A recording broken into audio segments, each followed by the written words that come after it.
Part 2, Chapter 5, The Last Supper and the Foot Washing. We are told in the Gospels, which relate to the story of the Christian mystic initiation, how on the night when Christ had partaken of the Last Supper with his disciples, his ministry being finished at that time, he rose from the table and girded himself with a towel, then poured water into a basin and commenced to wash his disciples' feet, an act of the most humble service, but prompted by an important occult consideration. Comparatively few realize that when we rise in the scale of evolution, we do so by trampling upon the bodies of our weaker brothers. Consciously or unconsciously, we crush them and use them as stepping stones to attain our own ends. This assertion holds good concerning all the kingdoms in nature. When a life wave has been brought down to the nadir of involution and encrusted in mineral form, that is immediately seized upon by another slightly higher life wave, which takes the disintegrating mineral crystal, adapts it to its own ends as crystalloid, and assimilates it as part of the plant form. If there were no minerals which could thus be seized upon, disintegrated, and transformed, plant life would be an impossibility. Then again, the plant forms are taken by numerous classes of animals, masticated to a pulp, devoured, and made to serve as food for this higher kingdom. If there were no plants, animals would be an impossibility, and the same principle holds good in spiritual evolution, for if there were no pupils standing on the lower rung of the ladder of knowledge and requiring instruction, there would be no need for a teacher. But there is one all-important difference. The teacher grows by giving to his pupils and serving them. From their shoulders he steps to a higher rung on the ladder of knowledge. He lifts himself by lifting them, but nevertheless he owes them a debt of gratitude, which is symbolically acknowledged and liquidated by the foot washing, an act of humble service to those who have served him.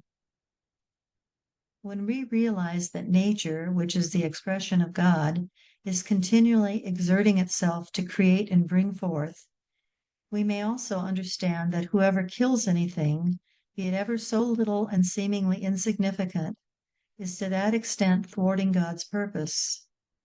This applies particularly to the aspirant to the higher life, and therefore the Christ exhorted his disciples to be wise as the serpents, but harmless as doves, notwithstanding. But no matter how earnest our desire to follow the precept of harmlessness, our constitutional tendencies and necessities force us to kill at every moment of our lives. And it is not only in the great things that we are constantly committing murder. It was comparatively easy for the seeking soul symbolized by Parsifal to break the bow wherewith he had shot the swan of the Grail Knights when it had been explained to him what a wrong he had committed. From that time Parsifal was committed to the life of harmlessness so far as the great things were concerned. All earnest aspirants follow him readily in that act once it has dawned upon them how subversive of soul growth is the practice of partaking of food which requires the death of an animal. But even the noblest and most gentle among mankind is poisoning those about him with every breath, and being poisoned by them in turn, for all exhale the death-dealing carbon dioxide, and we are therefore a menace to each other. Nor is this a far-fetched idea. It is a very real danger which will become much more manifest in the course of time when mankind becomes more sensitive. In a disabled submarine or under similar conditions where a number of people are together, the carbon dioxide exhaled by them quickly makes the atmosphere unable to sustain life. There is a story from the Indian Mutiny of how a number of English prisoners were huddled in a room in which there was only one small opening for air. In a very short time the oxygen was exhausted, and the poor prisoners began to fight one another like beasts in order to obtain a place near that air inlet, and they fought until nearly all had died from the struggle and asphyxiation.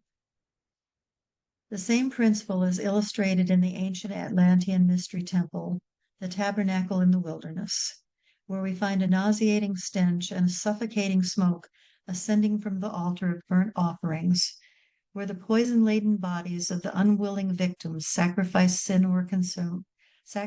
for sin were consumed, and where the light shone but dimly through the enveloping smoke. This we may contrast with the light which emanated clear and bright from the seven-branched candlestick fed by the olive oil extracted from the chaste plant, and where the incense symbolized by the willing service of devoted priests rose to heaven as a sweet savor. This, we are told in many places, was pleasing to deity, while the blood of the unwilling victims, the bulls and goats, was a source of grief and displeasure to God, who delights most in the sacrifice of prayer, which helps the devotee and harms no one. It has been stated concerning some of the saints that they emitted a sweet odor, and as we have often had occasion to say, this is no mere fanciful story, it is an occult fact. The great majority of mankind inhale during every moment of life the vitalizing oxygen contained in the surrounding atmosphere.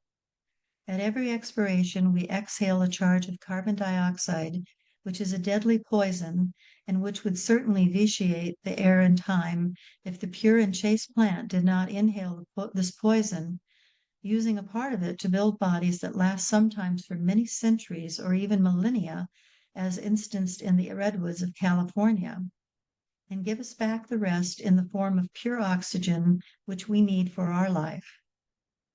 These carboniferous plant bodies, by certain further processes of nature, have in the past become mineralized and turned to stone instead of disintegrating.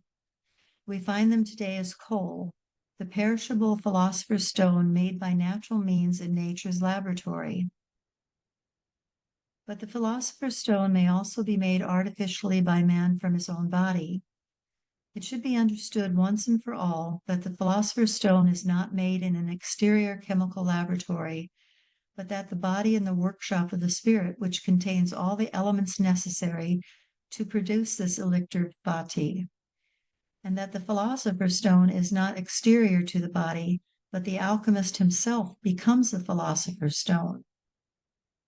The salt, sulfur, and mercury emblematically contained in the three segments of the spinal cord, which control the sympathetic, motor, and sensory nerves, and are played upon by the Neptunian spinal spirit fire, constitute the essential elements in the alchemical process.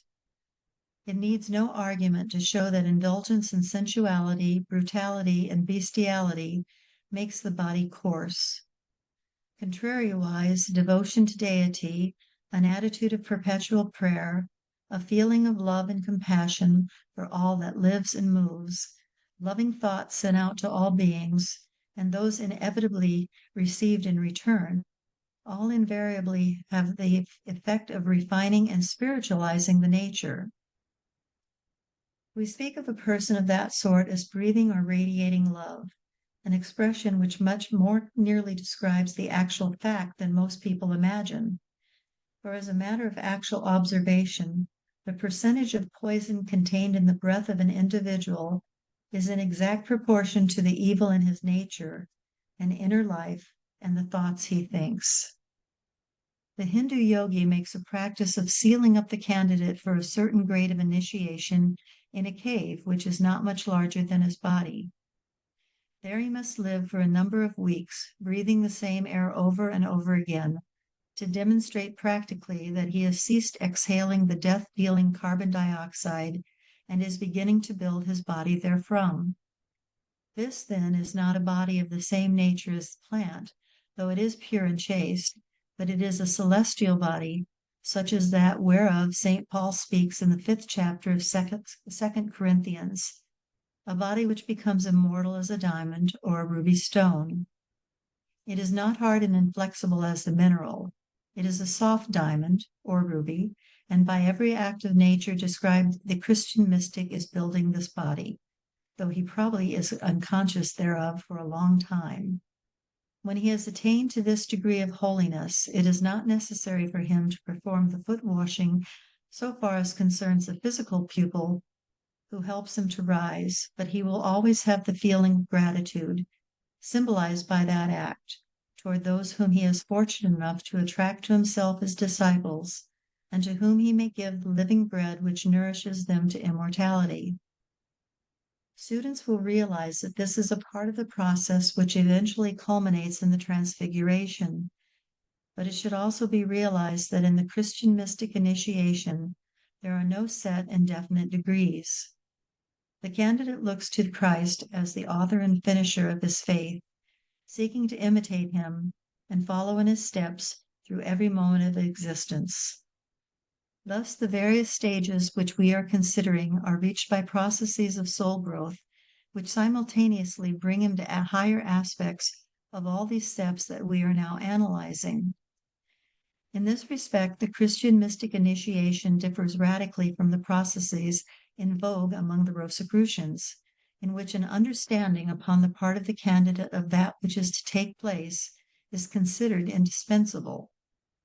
But there comes a time at which the Christian mystic must and does realize the path before him, and that is what constitutes Gethsemane, which we will consider in the next chapter.